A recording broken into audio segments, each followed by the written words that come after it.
Videos देखने के लिए सब्सक्राइब करें जनसत्ता.com, बेल आइकन दबाकर पाएं लेटेस्ट नोटिफिकेशंस। नमस्कार, स्वागत है आपका जनसत्ता पर। पूर्वी लद्दाख के गलवान वैली में हिंसक झड़प के बाद भारत चीन के बीच तनाव चरम पर है।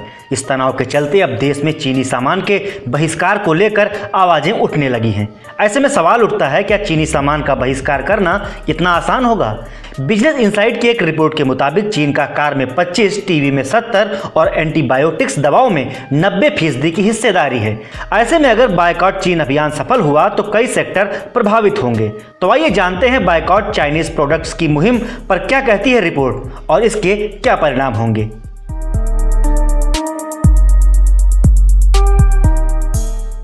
आपको बता दें कि चीन 1033 लाख करोड़ रुपए जीडीपी के साथ एशिया का सबसे बड़ा और दुनिया की दूसरी सबसे बड़ी अर्थव्यवस्था वाला देश है। वहीं भारत लगभग 200 लाख करोड़ रुपए के साथ एशिया में तीसरे नंबर पर है।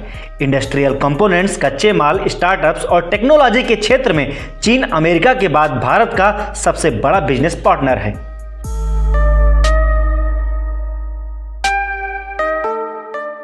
अब आइए सबसे पहले बात कर लेते हैं कार सेक्टर की, जहां कार के 27% पार्ट चीन से इंपोर्ट होते हैं, जिसमें इंजन, पहिए और इलेक्ट्रिक वाहनों में इस्तेमाल होने वाले प्रमुख कंपोनेंट्स शामिल हैं। Engine, electronics, alloy wheel, tyre आदि में इस्तेमाल होने वाले सब कंपोनेंट्स के लिए भी चीन प्रमुख सप्लायर है।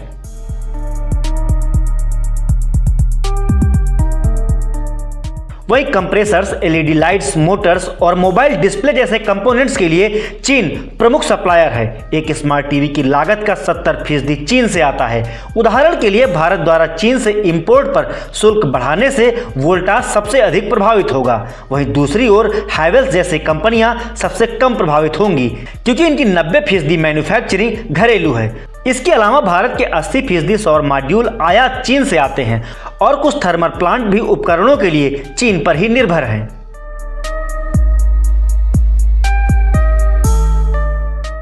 अब अगर बात फार्मास्यूटिकल सेक्टर की करें तो यहाँ 60 से 70% प्रमुख मटेरियल चीन से आता है। यहाँ गौर करने वाली बात यह है कि चीनी कच्चा माल घरेलू उत्पादन की तुलना में 20 से 30% सस्ता है। एंटीबायोटिक्स और पेनिसिलिन के मामलों में स्थिति और भी बदतर है, जिसका 90% से अधिक का इंपोर्ट चीन से किया जाता है।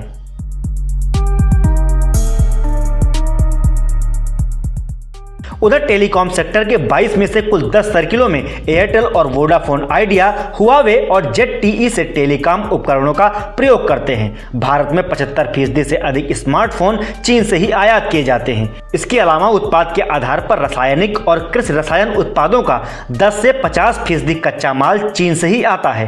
कंपनियां इसके लिए चीन पर निर्भरता कम करने की कोशिशों में जुटी हुई हैं और एग्रोकेमिकल्स, किसानों द्वारा उपयोग किए जाने वाले कीटनाशकों के लिए दूसरे देशों की पहचान कर रही है। ऐसे में अगर चीन के साथ कारोबार खत्म होता है तो चीन को इसका बड़ा नुकसान उठाना पड़ सकता है। चीन को अपना प्रोडक्ट खपाने के लिए भारत जैसा बाजार इतनी जल्दी नहीं मिलेगा। लाजमी है, ऐसे हालातों में भारत को भी बड़ा नुकसान उठाना पड़ेगा, क्योंकि कच्चे माल की आपूर्ति और बड़े निवेश से उसे हाथ धोना पड़ सकता है।